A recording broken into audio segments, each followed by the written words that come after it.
Bagaimana kalau tiba-tiba Biden mundur dari posisinya sebagai Presiden Amerika yang ke-46 karena alasan kesehatan, walau aslinya sesungguhnya adalah disuruh mundur? Apa yang akan terjadi pada dunia? Kamala Harris jadi presiden. Siapa wakilnya Kamala? Hillary Clinton atau Nancy Pelosi? Keduanya adalah Iron Lady, wanita besi. Hillary hobinya perang dan cita-citanya memang pivot to Asia Indo-Pasifik tentunya, bukan Asia Barat dan Timur Tengah. Setelah itu, Kamala Harris dilengsarkan. Ini hanya skenario. Sebenarnya yang ditarget dari awal adalah Kamala Harris, wakil presiden Amerika saat ini yang dianggap titik lemah bernegara Amerika. Kalau terjadi perang dengan Tiongkok, sungguh Kamala titik lemah Amerika. Jika Kamala jadi presiden, lebih mudah mengimpeachnya, karena mengimpeach presiden itu ada. Mengimpeach wakil presiden masih dicari jurusnya di Amerika saat ini. Kemudian tak lama setelah Kamala jadi presiden, Kamala digeser melalui impeachment. Itu skenario melalui mundurnya Biden. Atau sejak awal Kamala yang diganti, presiden tetap Biden. Namun dengan alasan kesehatannya Presiden Biden, si nomor 2 wakil presidennya yang jadi chief in command adalah alternatif terakhir. Belum pernah terjadi dalam sejarah yang digulingkan adalah orang nomor 2, second in command di Gedung Putih, di-impeach. Kamala saat ini diserang bukan oleh Partai Republik tetapi di dalam Partai Demokratnya sendiri. Dia diserang. Jadi sesungguhnya bukan Biden yang ditarget, bukan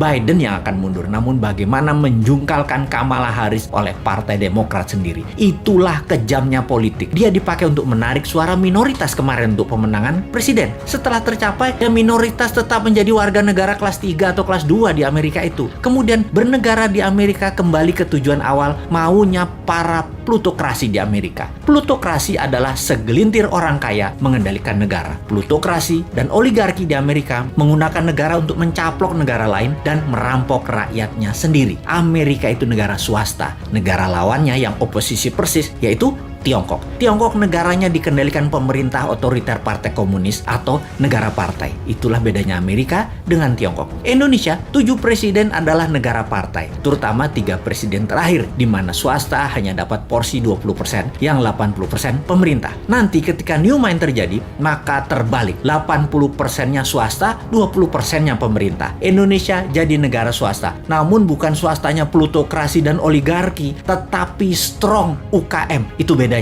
Indonesia akan jadi negara pertama di dunia yang kekuatannya pada UKM, bukan di oligarki, bukan di plutokrasi. Mengapa bisa? Karena peluang usaha disamakan. Pemerintah hanya jadi regulator atau wasit pengadil yang adil untuk siapapun bisa bertanding di tanah air tercinta. Namun kalau di luar negeri, negara hadir 100% membela setiap warganya, baik itu oligarki, plutokrasi atau UKM ke luar negeri Indonesia. 100% negara bantu. Serangan ekonomi ke negara lain, sekali lagi, pasti didukung pemerintah New Mind 100%. UKM, you never walk alone. Di dalam negeri, juga di luar negeri. UKM akan memakai negara untuk mencaplok negara lain. Itu di zaman New Mind. Persis seperti Tiongkok lakukan di Indonesia yang masih juga tidak disadari oleh banyak masyarakat. Apa buktinya tidak disadari? Buktinya survei terakhir mengatakan pemerintah sekarang masih didukung mayoritas. Dan itu bagus. Kenapa didukung mayoritas padahal performanya bisa dikatakan biasa-biasa saja? Karena oposisinya memble. Jadi orang juga lihat siapa di barisan oposisi dan orang di sekitar mereka. Di bayangan masyarakat banyak yang meragukan orang-orang di oposisi kalau menjabat akan lebih baik dari yang sekarang. Enggak, jujur, saya pun berpendapat demikian. Dibandingkan oposisi, jujur mending yang sekarang. Namun dibandingin dengan New Mind, ya mending New Mind. Sekali lagi, kalau surveyornya mensurvei New Mind sebagai contender atau penantang incumbent dan oposisi di barisan Old Mind, rasanya beda. Puaskah Anda dengan kinerja Old Mind? Demikian kira-kira